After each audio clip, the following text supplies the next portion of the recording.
Hello friends, how are you? Hope you're doing well and welcome back to my channel Edutainment.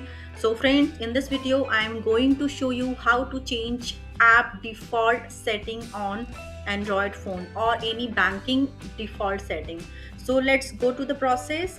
First of all, we will go to phone settings. So let's find the app, I mean settings app, go to it and find apps, or simply you can search here in search bar default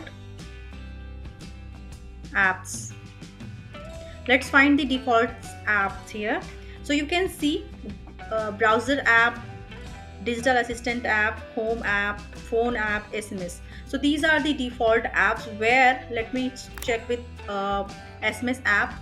So in the small letters it is written here, apps that allow you to use your phone number to send and receive short text messages, phone photos, videos and more.